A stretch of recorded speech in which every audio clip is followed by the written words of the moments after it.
This is the town of Kandy, the spiritual and cultural capital of Sri Lanka. Here, many historic traditions are preserved. Like any ancient settlement, and this one dates back at least 700 years, its modern streets conceal the ruins of earlier civilizations. Many of these were founded by warlike kings who defended this mountain fortress against invasion for centuries. We know a great deal about the kings of Kandy because they ruled until the 19th century. This lake was built by the last of them before the British took over in 1815. But throughout the world, countless other civilizations have also come and gone, leaving little behind them but puzzles and problems for the archaeologists who probe their secrets.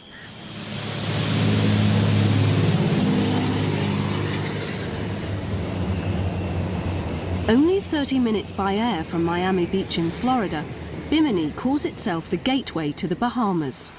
For tourists, the place is paradise, but for seekers of lost worlds, Bimini may be the site of the most alluring lost civilization of all. Bill Donato believes that beneath these waves is evidence which could prove that Atlantis lay here. A civilization said to have flourished 10,000 years ago, until the seas rose around it and swamped the place forever. In 1926, the American medium Edgar Cayce predicted that the true site of Atlantis would emerge at Bimini in the Bahamas. Cayce sent a follower to look for signs under the sea.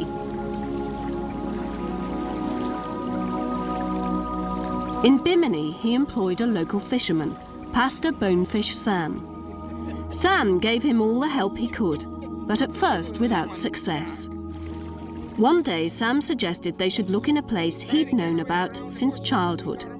They went to the spot. And he jumped overboard, and when he put his head down like that and raised it up, he'd nearly jump out of the water. He said, "We found it! Here it is, we found it."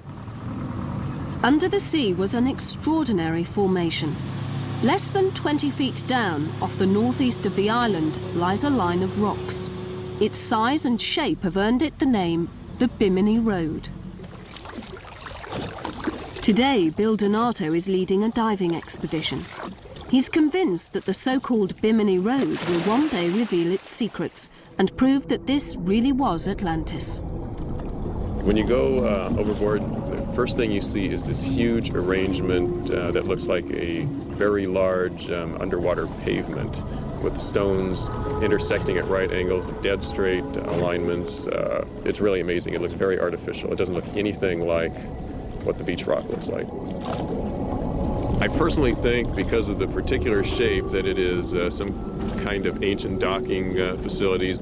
Every time I see this, it's amazing. It's like I'm looking at something really ancient, really big, and it's impressive. Depending on what angle you look at, you always see something different. Donato's mission is to collect rock samples. He hopes independent analysis will show that the road is indeed a man-made construction. Today we were taking samples of the stone, and there seems to be more than one type of stone down there, and on some of the bigger stones it seems to be extremely encrusted, so I'm not sure whether we got what was actually on the inside or on the outside. Also, some of the stone appears relatively soft, other is very hard. I can't see how nature would place these here. Nature would not set them down exactly straight, and they wouldn't have right-angled orientations to it. That just doesn't happen. Especially, it wouldn't have equal spacing between them, which is also a feature. I wouldn't just bet all my money or my time and effort that this is Atlantis. I would bet my life that this is Atlantis. At Britain's building research establishment, Donato's samples from the Bimini Road are prepared for microscopic examination.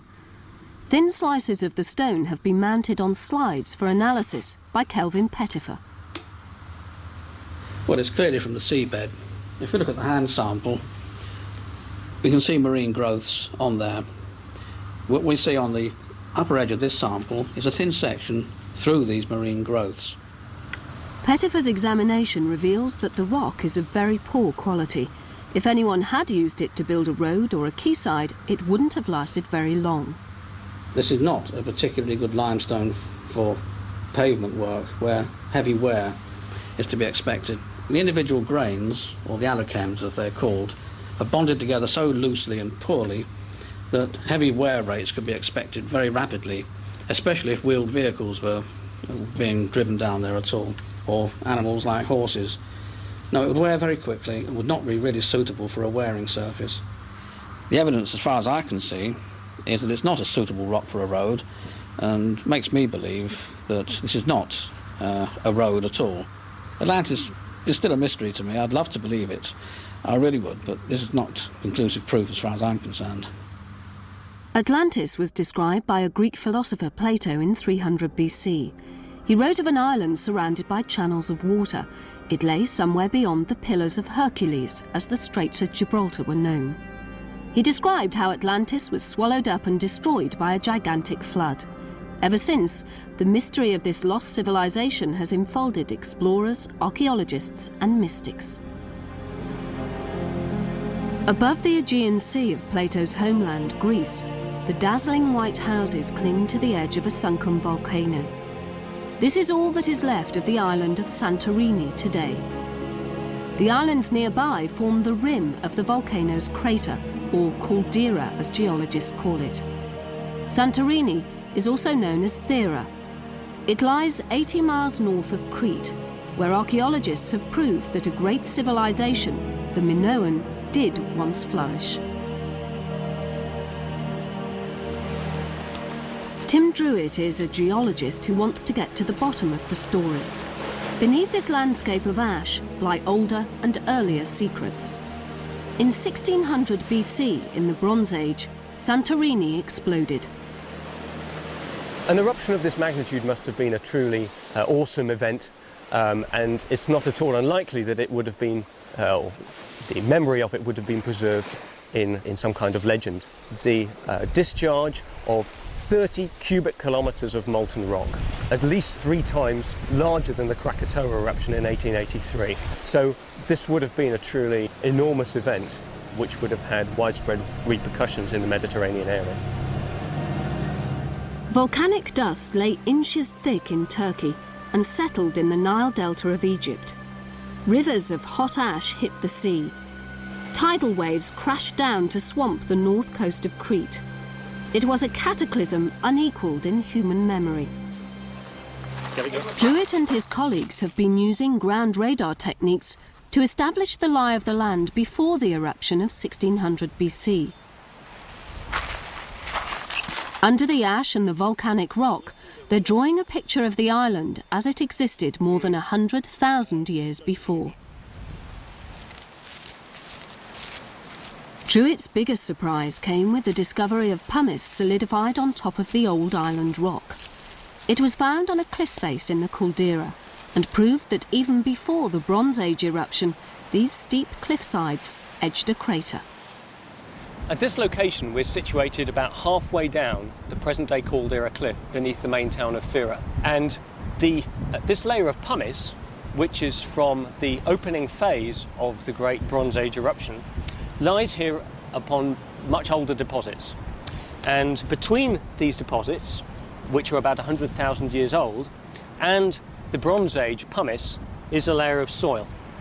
So we know here that this cliff line must have been exposed and must have existed prior to the onset of the Bronze Age eruption. If we trace this old surface along and we map it geologically, we can in fact show that this ancient cliff line extends to present-day sea level. And so the entire caldera wall here beneath Thera was already in existence in the late Bronze Age. The caldera at that time was flooded, much like the caldera today, and there was also at least one entrance to the sea in the southwest corner. And it was when Druitt compared his reconstruction of the earlier cliff line with a chart of Atlantis as described by Plato that startling similarities began to appear. A central island surrounded by water, a circular harbour, and even a channel to the open sea. There are striking similarities between our reconstruction of Bronze Age Santorini, which I stress is made entirely on geological evidence, and the description handed down to us by Plato. Plato describes that the Atlanteans quarried stones of white, red and black in colour, and if we look around the present-day caldera wall at Santorini, we can see typical volcanic rocks, white, red and black. Another similarity is that on the central island of Atlantis, Plato describes springs of hot and cold water. And of course, on the present-day central island, there are hot springs where the warm, volcanically heated water rises to the surface. It's nice to think that one day we may solve the mystery of the Atlantis legend. We can never be sure. In the meantime, if we assume that the legend that Plato passed on to us is indeed describing a historical event, probably the best interpretation we can give on the basis of the archaeological and volcanic evidence is that he was describing the civilization of Minoan Crete and at the same time the greater Bronze Age eruption of Santorini. The legend of Atlantis is puzzling and beguiling, and one would like to believe that this paradise did once exist, but I'm not convinced by the evidence so far. In my dives around Sri Lanka, I've often seen squared-off slabs exactly like those on the Bimini Road, but they're completely natural. They've been formed by the steady action of the waves over countless generations. And Plato's account is based only on hearsay, suggesting that he was retelling a myth, only loosely based on a real-life event, like the eruption of the volcano at Santorini. Although I'd like to be proved wrong, for the moment, I agree with the expert who concluded that the millions of words written about Atlantis are science fiction and not historical truth. The tiny island of Malta, midway in the Mediterranean between Europe and Africa, has played host to many civilizations in its 7,000-year history. Stone Age farmers, the temple builders, the Bronze Age settlers, the Phoenicians, the Romans, the Arabs, and the great crusade culture of the Knights of St. John. But with history has come mystery. Away from today's roads lie older, enigmatic tracks, ruts cut deep in the limestone. They seem to start nowhere and lead nowhere. From the sky, they look like a modern railway system. Indeed, this place is called Clapham Junction after Britain's busiest railway station. But these date from long before any railway.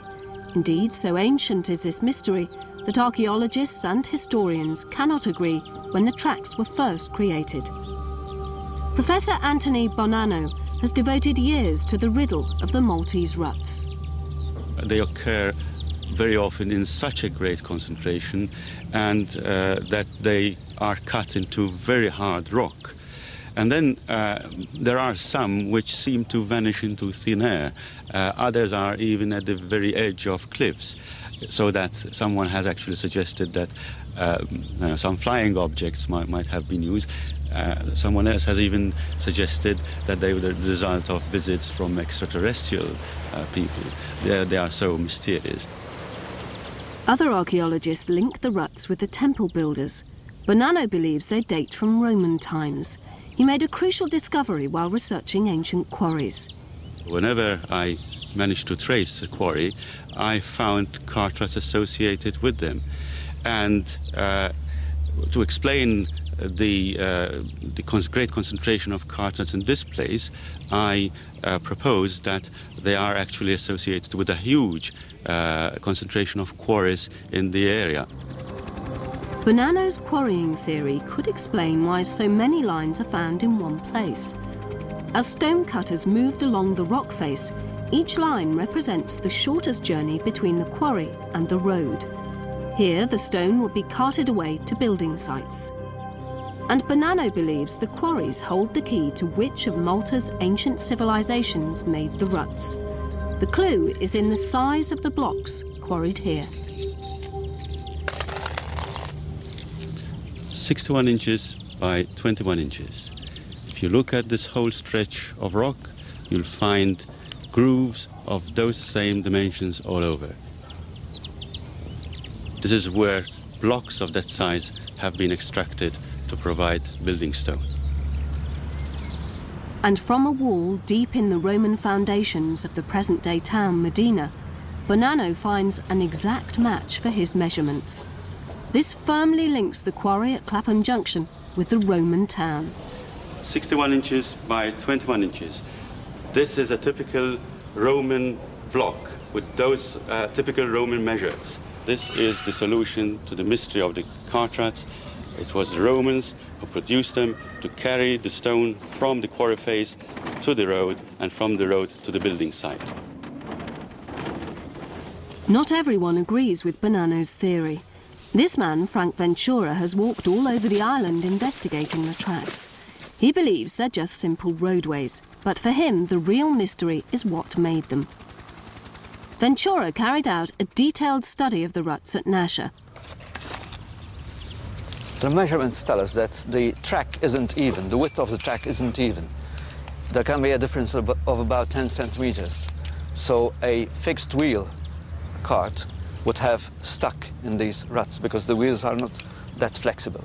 Another thing is that the shape of the rut itself indicates that it wasn't a wheel with a metal rim.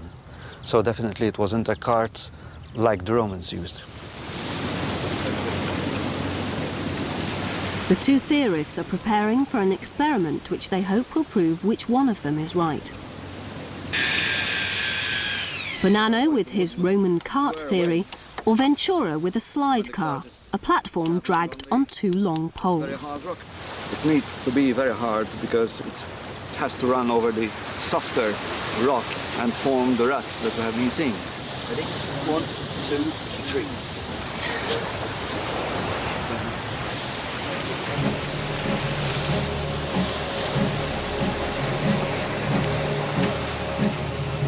They've chosen the beach for the test because the sand will show in a few passes ruts that would take thousands of journeys to gouge from solid rock.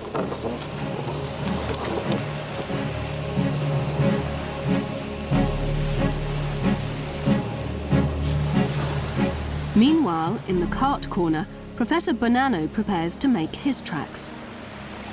I have some trepidation as to whether the wheels will penetrate deeply enough into the sand. But I think in order to show that it really works, it needs to be done hundreds, if not thousands of times over the same rut. In the event, Bonanno's fears prove justified. As his tracks cross those of the slide car, everyone can see which one makes the deeper ruts. Bonanno is prepared to concede, partially at least. He still believes Roman quarrymen made the ruts, but he will reconsider the cart. Earlier on, I showed a certain certainty about the purpose of the cart ruts and the vehicle that was used.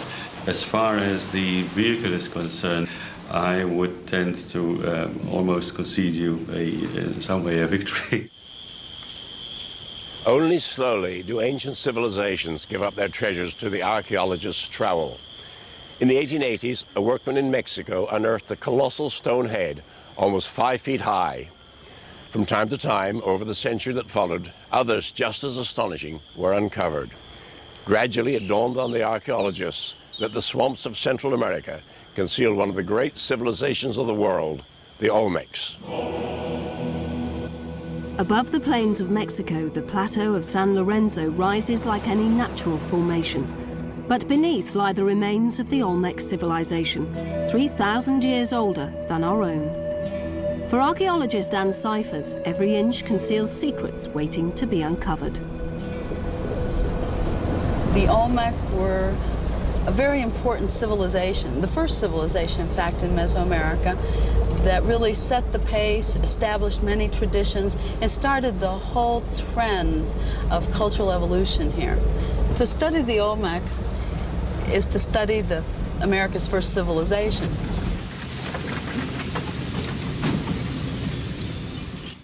Bit by bit, in digs across the plateau, she's piecing together a picture of a civilization which is still largely unknown.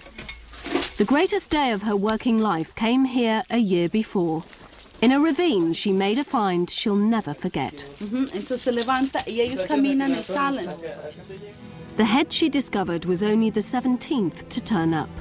Each of them is colossal. Each of them is regarded by artists as well as archaeologists as a masterpiece. The discovery of the colossal head occurred when we were doing a prospection operation in a ravine, looking for another rock that had been reported.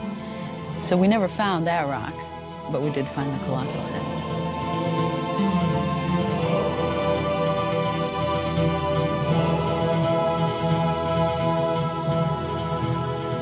The head was lifted carefully from its hiding place of thousands of years under the watchful eyes of the villagers.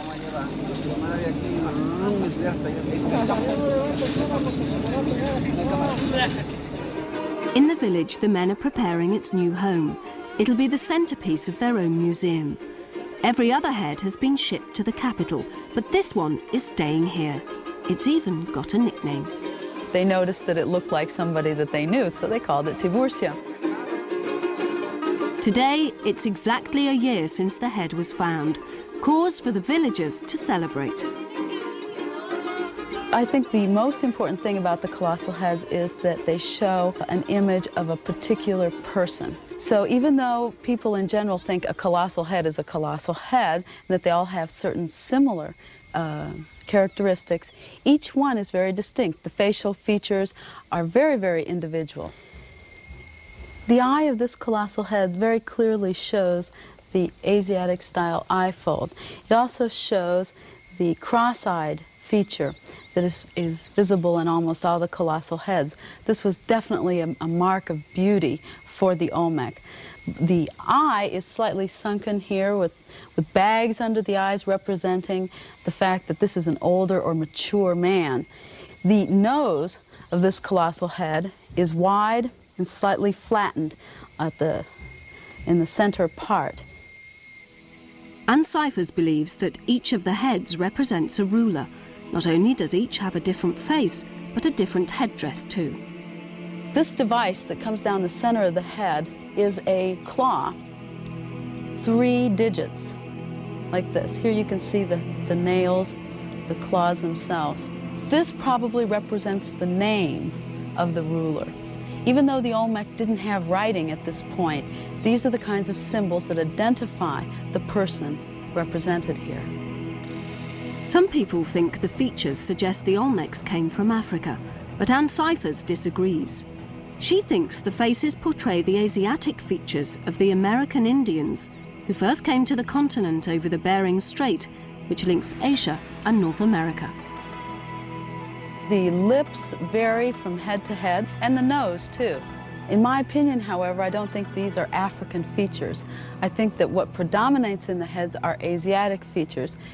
For example, the eye fold on the colossal head is a clearly Asiatic eye fold.